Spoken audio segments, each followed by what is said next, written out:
மகிழ்ச்சியின் சத்தம் வழங்கும் அனுதின தேவமன்னா. Voice of Joy presents Daily Manna by Reverend A. Benedict. Praise the Lord. God loves you so much. இன்றைய தேவ மன்னாவாக இந்த 26ஆம் சங்கீதத்தில் கடைசி வசனமான 12வது வசனம் என்றால், செமையான இடத்திலே நிற்கிறது சபைகளிலே நான் கர்த்தரை துதிப்பேன். மன்னாவின் தலைப்பு, சபையில் கர்த்தரை துதிப்போர் செம்மையான வழியில் நடப்பார்கள். கர்த்தரை துதிக்கிற தேவ பிள்ளைகள், கர்த்தருடைய சபையிலே கர்த்தரால் சேர்க்கப்பட்டவர்கள், கர்த்தர் அனுதினமும் சபையிலே ரட்சிக்கப்பட்டவர்களை கொண்டு வந்து சேர்க்கிறார். கர்த்தரால் நாட்டப்பட்டவர்கள் தங்கள் முதிர் வயதிலும் கனிகளை தந்து புஷ்டி செழிப்புமாய் இருப்பார்கள் என்று வேதம் நமக்கு கற்பிக்கிறது. அப்படி கர்த்தரால் நடத்தப்படுகிற, கர்த்தரை துதிக்கிற, கர்த்தருடைய ஆலயத்திலே காணப்படுகிற, அவருடைய ஆலயத்தை நித்தமும் தேடி நாடி வருகிற தேவ பிள்ளைகள், அவர்கள் செம்மையான வழியிலே நடப்பார்கள், ஒழுக்கமான வழியிலே நடப்பார்கள், நீதியின் வழியிலே நடப்பார்கள், பொய்யை வெறுத்து மெய் வழியிலே நடப்பார்கள். பொய்யை கொண்டு வருகிறவன் சாத்தான். சாத்தானை குறித்து வேதம் சொல்லுகிறது, அவன் பொய்யனும் பொய்க்கு பிதாவுமாய் இருக்கிறான்.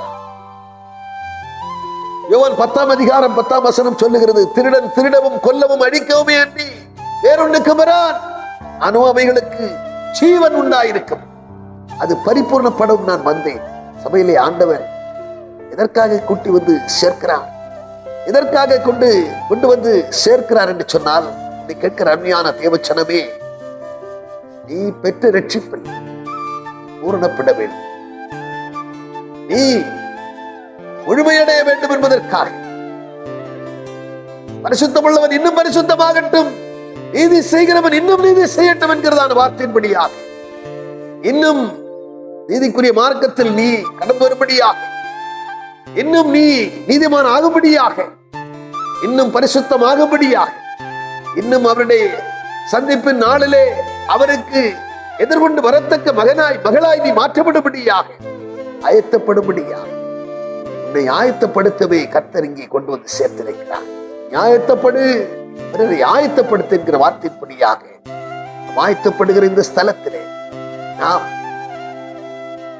அவரால் நடத்தப்படுவோம் என்று சொன்னால், அவரால் நடத்தப்படுகிற அவருடைய பிள்ளைகள் உடலும் மாறுபாடுமான சந்ததி நடுவிலே குற்றமற்றவர்களாய் கபடற்றவர்களாய் உலக அசுத்தங்களுக்கு தப்பினவர்களாய் இருப்பார்கள் என்கிறதிலே கொஞ்சம் சந்தேகம். பரலோக பிதாவே, நாங்கள் உம்மை துதிக்கிறோம், ஸ்தோத்தரிக்கிறோம். ஆண்டவரே, நேசித்து வழி நடத்துகிற எங்கள் அன்பின் தகப்பனே, உம்முடைய சபையில் உம்மால் நாட்டப்பட்டவர்கள், உம்மால் கொண்டு வந்து சேர்க்கப்பட்டவர்கள் செம்மையான வழியிலே நடப்பார்கள். இங்கு அவர்களை அணுகுவதில்லை, பொல்லாப்பவர்களுக்கு நேரிடுவதில்லை.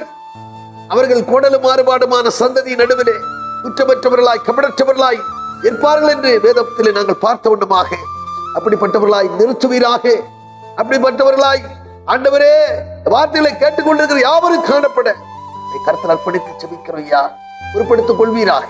இயேசு கிறிஸ்து மூலம் ஜெபிக்கிறோம் நல்ல பிதாவே, ஆமென்.